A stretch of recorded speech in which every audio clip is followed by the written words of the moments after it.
जय श्री हनुमान भाइयों, जय श्री राम। जय जय श्री राम, जय श्री हनुमान भाइयों। आज का प्रसंग है कि आप भी घर में पूजा पाठ करते हैं तो गुस्सा आता है।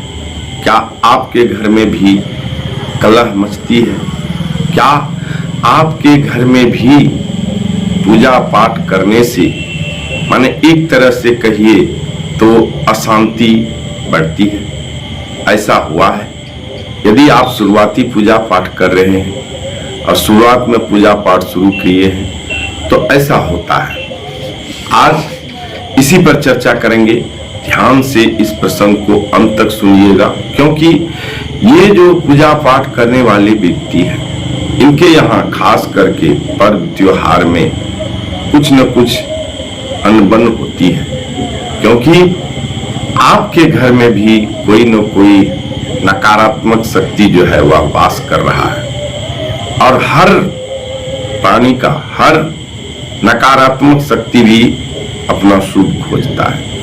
यदि आप रामनवमी मना रहे हैं, दशहरा मना रहे हैं या दीपावली मना रहे हैं, होली मना रहे हैं, तो उनका भी होली होता है, उनका भी दीपावली होता है, उनका भी रामनवमी होता है, उनका भी कृष्णाष्टमी होता है और उसका भी शगुन होता है। कहते हैं नो, चोर भी शगुन अपना खोजता है। तो उसी प्रकार वह नकारात्मक शक्ति भी अपना शगुन खोजता है। तो इसलिए आप यदि शुरुआती पूजा पाठ कर रहे हैं और आपके घर में कलह मच रहा है या आपके द्वारा खास करके जो व्यक्ति पूजा पाठ करते हैं वही अवरुद्ध होते हैं और उन्हीं को गुस्सा भी आता है और उन्हीं से बाधाएं उत्पन्न कराना चाहता है। कौन?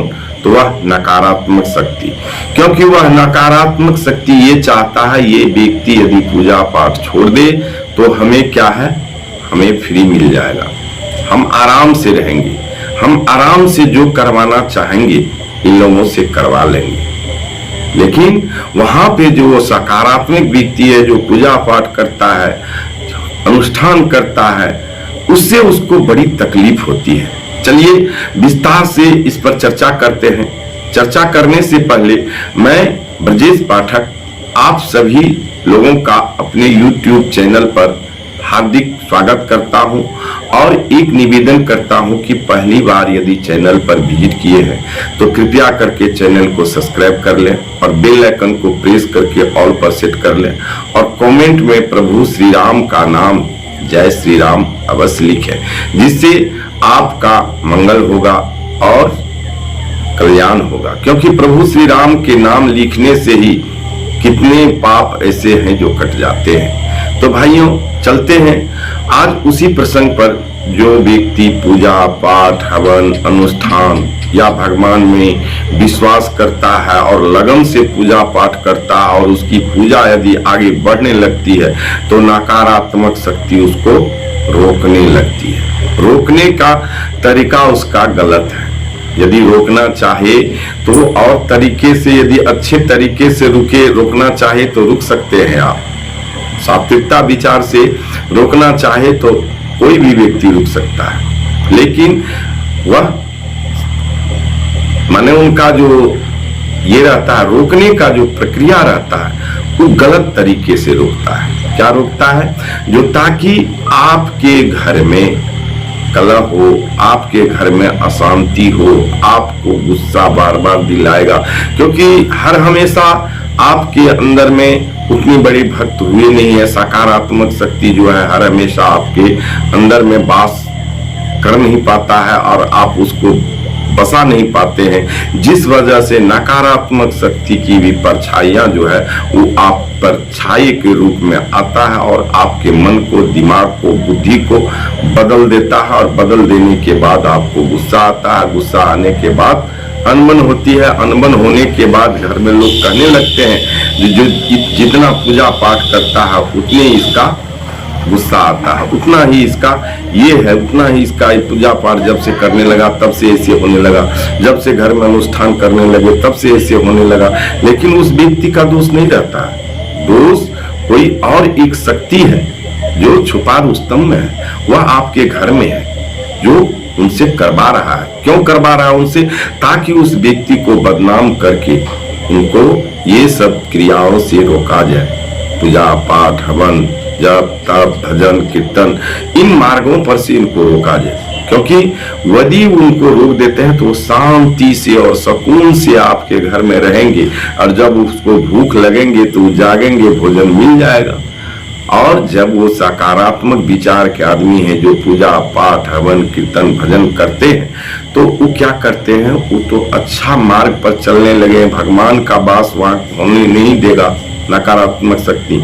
और ये जो है पूजा पाठ, हवन, कीर्तन, भजन, सत्संग सुनने वाले व्यक्ति, ये क्या करते हैं, भगवान का वहां आवाहन करते हैं। तो या तो वह रहेंगे या प्रभु ही रहेंगे। प्रभु की यदि सकारात्मक शक्ति आने लगेगी तो नकारात्मक शक्तियां वहां टिक नहीं सकती, जिस वजह से वह पूजा पाठ करने वाले आदमी को डिस्टर्ब करता है। इसलिए जब भी आप पूजा पाठ, हवन, कीर्तन, भजन, सत्संग कुछ भी करते हैं तो आपके साथ ऐसा होता है। डरना नहीं है, क्योंकि यदि आप डर के छोड़ दिए, क्योंकि आपके विपरीत दिशाओं में आपके परिवार भी हो जाएंगे। आपके बड़े बड़े हो सकते हैं जो बुजुर्ग लोग हैं, वो भी कहेंगे छोड़ दो, तुम पूजा पाठ मत करो, क्योंकि जितना तुम पूजा पाठ करता है उतना तुम्हारा देख रहे आचरण, एटीट्यूड बिगड़ता जा रहा है। लेकिन आपको छोड़ना नहीं, आपको सुधार लाना है अपने एटीट्यूड में, भगवान पे भरोसा करना है। और आपको भरोसा करते करते भगवान का राम नाम जपते जपते प्रभु श्री राम का, श्री हनुमान जी का नहीं होता है तो लोगों को सुनाइए मत, मन ही मन जपते रहिए, जपा जाप करते रहिए। कुछ ही दिन में आप मुकाम पे आइएगा जो हो सकता है आप में इतनी ज्यादा परिवर्तन हो जाए, जो वह कहने वाले लोग उस दिन में कहेंगे कि नहीं, इनको रोक रहे थे तो हम गलत कर रहे थे।